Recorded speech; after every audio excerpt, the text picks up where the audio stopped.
Seja bem-vindo ao Educagro. Essa semana tratando de gestão da produção rural via software. Estamos recebendo aqui Rafael Okuda, vice-presidente de agronegócio e alimentação da SAP. SAP, que é uma das maiores empresas do mundo em desenvolvimento de software de gestão empresarial. Seja bem-vindo, Rafael. Prazer recebê-lo aqui conosco. Obrigado, Daniel. O prazer é todo meu. Obrigado por me receber. Rafael, a SAP, nós estamos acostumados a ver a SAP vinculados a grandes indústrias, né, a grandes empresas, e há alguns anos vem investindo no agronegócio. Por que investir no agronegócio? O que é que vocês vêm trazendo para o nosso setor com essa marca tão forte no mundo? Desde 2015, é lógico que a SAP já atendia o agronegócio antes. Alguns dos primeiros da SAP no Brasil foram clientes de agronegócio, são usinas, né, do setor sucroenergético. Em 2015, janeiro de 2015, mais precisamente, nós tomamos a decisão de atender o agronegócio de maneira separada. Então, nós separamos o segmento do atendimento de bens de consumo. A representatividade do segmento no PIB brasileiro e a importância do agronegócio para o país, com certeza é o fator que nos levou a tomar essa decisão. Então, nós somos uma unidade pequena, com poucas pessoas, já com algumas soluções, mas de lá para cá a gente evoluiu bastante, tanto do ponto de vista comercial, quanto de conhecimento dentro de casa, e também de produtos para atender as especificidades do agronegócio brasileiro. É bem verdade, eu tenho uma passagem nessa área de informática, fiz o curso de análise de sistemas há muitos anos atrás, após minha formação em agronomia, e nessa época nós fizemos uma pesquisa grande, isso há coisa de 20 atrás, e existia uma série de softwares de pequenos desenvolvedores com soluções para as propriedades rurais, todos vinculados à Agrosoft, que era uma instituição que congregava isso.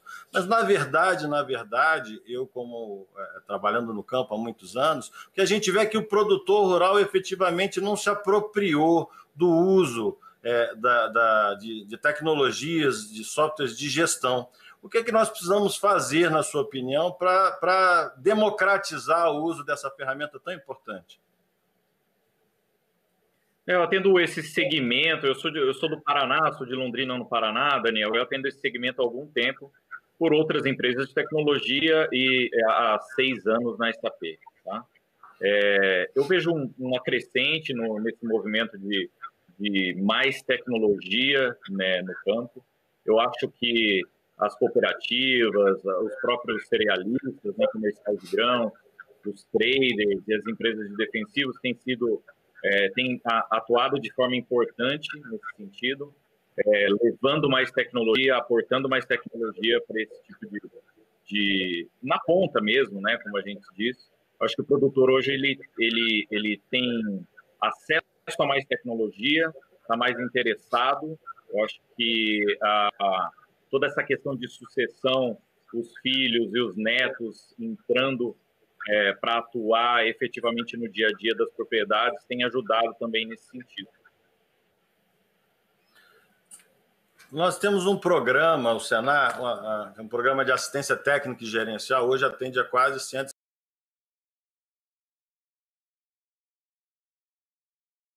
de renda, de indicadores. Um dos maiores problemas que nós temos para avançar nessa avaliação de indicadores é a parte de anotação de dados. Tem um instrumento que chama-se Caderno do Produtor, mas o nosso técnico, que vai uma vez por mês à propriedade, ele tem que fazer essas anotações. Na sua experiência, como é que vocês estão trabalhando essa capacitação do produtor para dar uma certa autonomia para ele fazer os seus controles? Que tipo de ações de capacitação vocês vêm desenvolvendo com sucesso? Sim. A gente tem feito um trabalho que ele é um trabalho um pouco mais de massa. Então, através, por exemplo, de uma cooperativa, Daniel, a gente aporta soluções para possibilitar essa coleta de dados na ponta, tá? E a cooperativa, então, agregaria essas informações e conseguiria extrair os relatórios que fossem precisos para tomar uma decisão gerencial, tá? Então, a gente tem feito um trabalho que ele é um pouco mais no nível corporativo, agregando as informações do produtor nesse momento, tá? Um outro grande problema é a formação dos profissionais que acompanham ou que usam, e aí eu não estou falando do produtor em si, mas assim uma consultoria, um atendimento, vamos dizer assim, mais na área de gestão. Você vê diferença em termos de características de formação do profissional do setor rural pela experiência que a SAP tem em trabalhos em outros setores? A gente tem alguns casos assim interessantes de profissionais que passaram por uma implementação do SAP. A gente investe muito em capacitação, tá? Não só dos próprios funcionários da SAP, mas também dos parceiros e dos clientes, tá? E a gente enfrentou alguns casos aí de pessoas, de profissionais das empresas ou produtores que passaram por uma implementação do SAP, viveram isso e acabaram depois entrando no nosso ecossistema e trabalhando com isso. Eu mesmo no meu time tenho um caso de um veterinário, ele passou por uma implementação, ele se formou, entrou, trabalhava no meio corporativo, né, numa empresa privada, passou por uma implementação e veio a trabalhar com a SAP, hoje está trabalhando também na nossa equipe de agronegócio dentro da empresa, tá? E a conectividade? Hoje é um grande problema do nosso setor a falta de conectividade no campo. Em muitas das regiões do nosso setor rural, nem celular não pega. Como implementar software de gestão sem a internet? Esse realmente é um desafio, Daniel. A gente vive em um bom percentual do país, né? Eu acho até que nos lugares que a gente tem uma conectividade melhorou bastante. Hoje a gente tem uma oferta maior, um custo-benefício melhor, vamos dizer assim, e conexões mais rápidas. O meio tem sido criativo, então instalando replicadores de sinal ou colocando replicadores de sinal nos próprios equipamentos, né, que estão passando pela propriedade. Mas você trabalhar com dados offline, você poder agregar os dados numa entidade, como eu disse antes, né, uma cooperativa, um cerealista, você consegue trabalhar com esses dados. É lógico que você vai ter um tempinho aí por ter essa característica de ter que coletar os dados um dia antes, horas antes, mas você consegue fazer um trabalho em cima desses dados e transformar em informação também, tá? E você consegue fazer na experiência dos seus clientes aí que o produtor comece a lançar dados e captar dados diretamente no sistema? Ou é natural que você tenha uma coleta primeiro em papel para ele se acostumar com a lógica de guardar dados? Como é que é essa experiência aí na SAP? Hoje a gente tem tecnologia para coletar diretamente, tá? Temos vários projetos acontecendo nesse sentido. Eu acho que como um adicional da agricultura 4.0, aí vamos chamar de uma agricultura 5.0, depois da agricultura de precisão, esse movimento de trazer as informações do campo para dentro da plataforma do ERP, do sistema de gestão, e que você tenha não só a mesma informação dos dois lados, né, mas a única informação, e tomar decisões mais assertivas em cima disso. Hoje a gente tem tecnologia para fazer isso, temos alguns projetos acontecendo nesse sentido e vemos várias empresas indo nessa direção de tentar unificar os dados, que você tenha um dado só.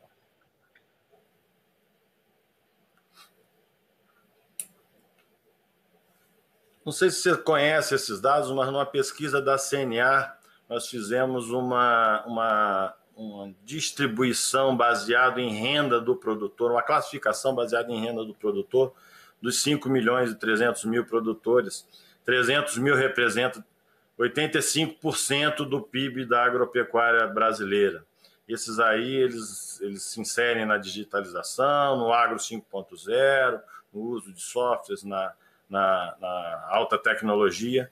Depois você tem 800 mil ali, que seria a classe média, que precisa de gestão para isso. E mais de 4 milhões estão às margens do processo de comercialização, e todos os nossos estudos indicam que esses dois itens fazem a diferença: a tecnologia e a gestão propriamente dita, né? Eu lhe pergunto, como inserir software, como inserir tecnologia para esses 4 milhões de produtores que estão fora do processo de comercialização? Se é necessário diminuir o tamanho das empresas para fazer essa democratização, ou se a SAP tem soluções e tem desejo de entrar nesse mercado também? O desejo da SAP é melhorar a vida das pessoas. Tá? A gente muito nesse sentido, e é lógico que a gente tem uma abrangência e às vezes uma forma de atender, né? Hoje, através das empresas, das corporações, a gente tem feito esse trabalho para melhorar a vida do produtor, do cooperado. Tá? Eu acho que a gente tem avançado bastante nesse sentido. Eu acho que a tecnologia hoje ela está mais barata e ela é mais democrática. Lógico que tem um caminho a ser percorrido, tá? Mas eu acho que a evolução nos últimos 3 ou 4 anos ela é significativa. Nós melhoramos muito nesse sentido. Hoje a gente tem uma democratização maior e eu vejo um movimento muito grande das empresas correndo atrás disso, de entregar um serviço melhor para o seu produtor, entregar um serviço melhor para o seu cooperado, passar mais informação de uma conta corrente do cooperado, por exemplo, e tudo que influencia o ato cooperado em si, ou a concorrência e fidelidade de um produtor a certa empresa. E nessa gama de clientes que vocês têm atendido, obviamente vocês fazem um acompanhamento de indicadores. Quais são as tecnologias que têm feito diferença no bolso do produtor, né? E quando eu falo em tecnologia, não estou falando só de grandes máquinas, eu estou falando de uma gestão de manejo de pastagem, eu estou falando de uma adubação a taxa variável, né? Numa análise do solo mais bem feita. Que tipo de tecnologia tem feito diferença nos seus clientes para o bolso dele? Sim. A gente tem um caso interessante, Daniel, que eu acho que encaixa com a sua pergunta, que é um caso da Stara, lá no Rio Grande do Sul. A Stara é um grande fabricante de equipamentos agrícolas e através de um projeto junto conosco, existe uma solução que ela está linkada com o sensor dentro do equipamento, tá? E esse sensor ele mede a quantidade de defensivo que está caindo no solo, recursos hídricos, né, água, inclusive o tempo de utilização do equipamento pelo colaborador, né, pelo funcionário. Isso gera uma redução de custos na veia, porque você consegue medir em tempo real por onde aquele equipamento está passando, se você efetivamente está aplicando o defensivo ou fertilizante mais de uma vez no mesmo local, ou se o funcionário ele está cumprindo a quantidade de horas para ele, né, não gerando um risco trabalhista aí de labor. Então, acho que esse é um caso que é uma aplicação real, uma aplicação que é relativamente simples e foi feita em parceria com um cliente nosso, um caso de sucesso. Nós, durante muito tempo, ainda temos uma grande parceria com a Stara lá, com o Gilson e a sua família, né? Tivemos grandes avanços aqui no nosso projeto de agricultura de precisão, baseado nessa parceria, inclusive com simuladores, né? O fato é que hoje o agro é visto como a vanguarda do nosso setor em termos de competitividade, né? Nós estamos competindo com qualquer país do mundo em termos de preço e qualidade de produto. E a indústria tem passado grandes dificuldades. Entretanto, a indústria é considerada mais digitalizada do que o agro. Ou isso é coisa do passado?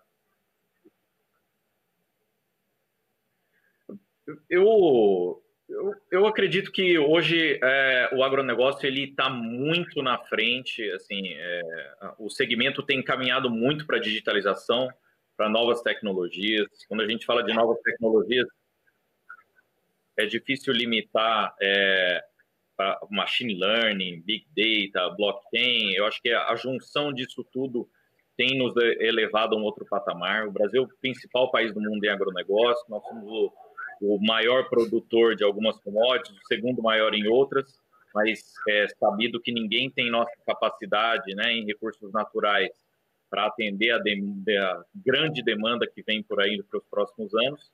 Eu acho que investimentos em tecnologia, em aumentar a tecnologia não só na ponta, mas também nas corporações, são necessários para a gente conseguir atender essa demanda e realmente elevar o Brasil à posição que ele realmente merece, né, de maior país, né, a maior nação em agronegócio no mundo. Ninguém tem essa capacidade e eu acho que nós precisamos trabalhar nisso, né? Nós temos responsabilidade em elevar o Brasil a esse nível de atendimento, de eficiência, de produtividade. Né? Eu, no ano passado, tive a oportunidade de participar de uma sessão do Fórum Econômico Mundial em Nova York. Era voltado especificamente para o setor rural e sustentabilidade. E esses termos de vanguarda que você colocou aí, como blockchain, nanotecnologia, descarbonização, database, foi muito colocado lá como uma solução para o aumento de produção de alimento no mundo que vai precisar dobrar nos próximos 10, 20 anos. Você acha que o nosso produtor e o seu cliente já assimilou esse movimento?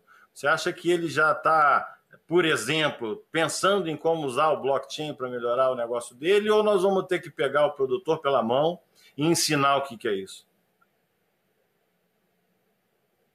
A gente tem feito um trabalho de aproximação, de tentar levar um pouco mais e mostrar casos que estão acontecendo fora.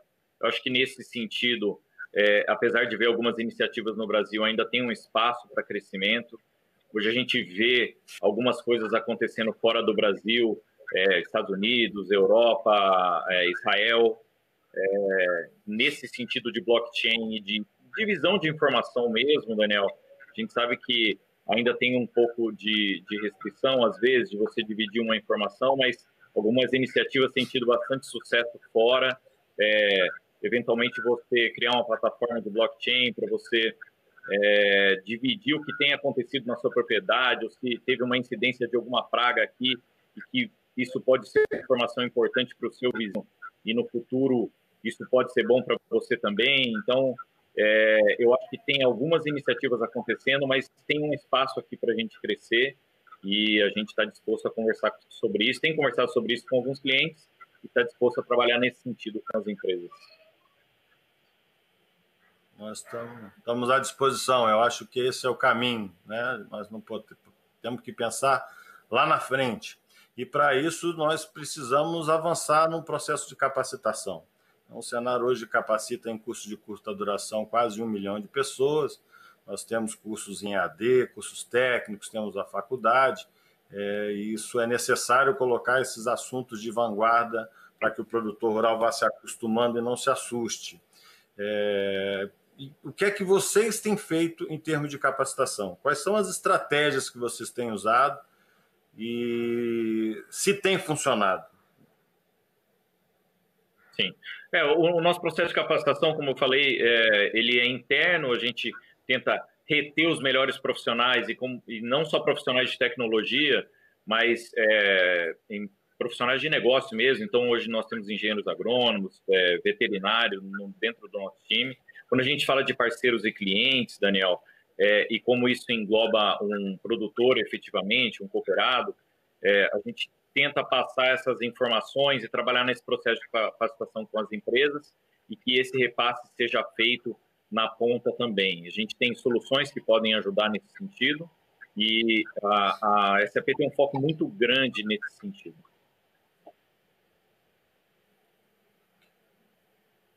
o assunto agora é pandemia, né?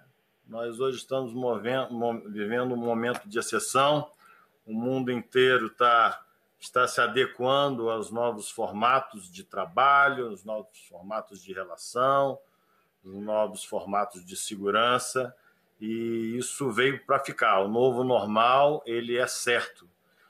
Qual é o papel do agro e como é que a SAP está vendo esse novo momento? Quais os movimentos a serem feitos para atender esse novo normal? Temos várias frentes nesse sentido, tá, Daniel? Dentro de casa a gente tem tido uma preocupação muito grande com os funcionários até para adequar a forma que os funcionários têm atendido os clientes, né? Então, existe uma necessidade muito grande. Eu acho que alguns mercados sofreram mais, outros menos, mas uma coisa é fato, que esse momento é um impulsionador para a tecnologia. As empresas têm corrido mais atrás disso ou tentando tirar o gap que existia em determinada área de negócio, em determinada linha.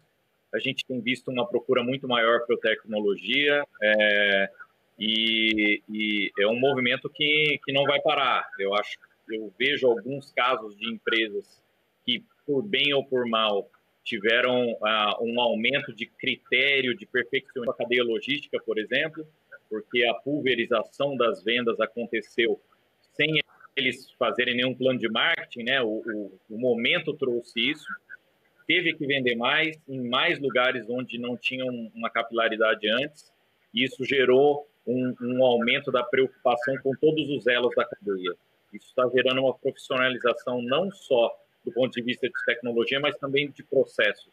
Esse é um caminho que não tem volta, e se a gente puder chamar isso de um bônus desse momento, eu acho que é isso que está acontecendo, tá? Uma maior profissionalização, uma maior eficiência e uma busca por redução de custos.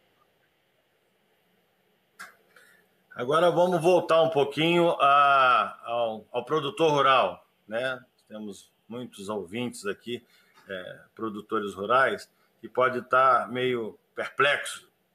Eu não tenho um software de gestão de pessoa, eu não tenho um software de gestão de contabilidade, e os dois, o entrevistador e o entrevistado, estão falando de blockchain, eu não sei nem pronunciar esse negócio. Então, vamos dar um recado para o produtor rural. Eu quero informatizar os meus processos, eu quero passar a usar softwares na minha propriedade rural. Por onde começar? Contabilidade, RH, gestão de rebanho, gestão de produtividade, softwares de adubação. Como começar, dar o primeiro passo numa propriedade média brasileira? Sim. Eu não gosto de pensar que isso é muito novo, até porque a gente vê a quantidade de startups que estão surgindo no agronegócio.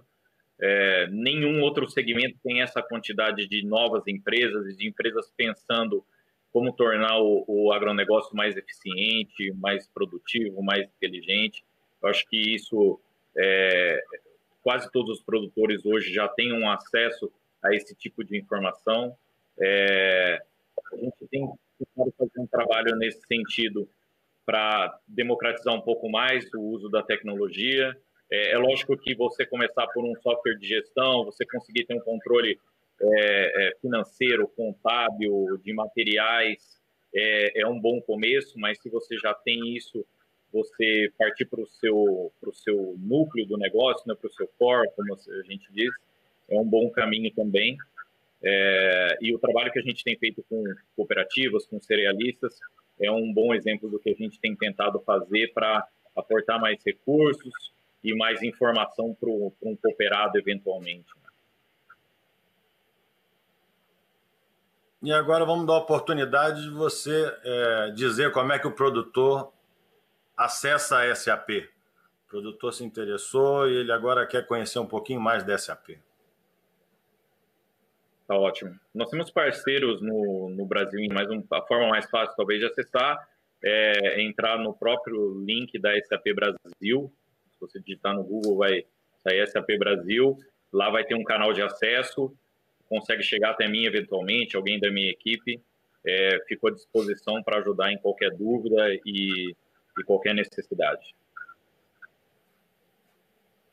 Rafael, estamos indo para os momentos finais do nosso programa. Eu queria agradecer muito a sua presença aqui. Eu acho que a presença de uma empresa internacional, com uma marca mundial como a SAP no nosso setor, significa muito, significa a importância do nosso setor, e gostaria de fazer o desafio. Vamos ajudar a digitalizar e a informatizar as médias e as pequenas propriedades rurais do nosso país. Eu acho que a democratização da tecnologia é a garantia da inserção de mais produtores nesse movimento de garantia de renda e produção e alimento ao nosso país e ao mundo. Então, gostaria de passar a palavra para as suas considerações finais. O desafio está aceito, Daniel. Eu agradeço muito o convite. Parabéns pelo que vocês têm feito em passar mais informação para o agronegócio e transformar o agronegócio, elevar o patamar do agronegócio brasileiro. Esse tipo de trabalho é o trabalho que a gente precisa ver e precisa ver sendo efetuado no agronegócio. O desafio está aceito. Estou à disposição para ajudar no que for preciso. Como eu falei, eu sou apaixonado por esse segmento e no que eu puder ajudar, eu e minha equipe estamos à disposição. Muito obrigado, Rafael. E você, produtor, não fique às margens da informatização da sua propriedade. Procure informações, procure o Senar, procure o Sebrae, procure a Emater, o sindicato do seu município e do seu estado, e conheça um pouco mais dos softwares disponíveis para que você entre nesse mundo. Hoje, qualquer produtor tem um smartphone e a maior parte dos softwares estão aderentes à tecnologia na palma da sua mão. Não fique fora da tecnologia e permaneça no campo. Um grande abraço a todos e até a próxima semana.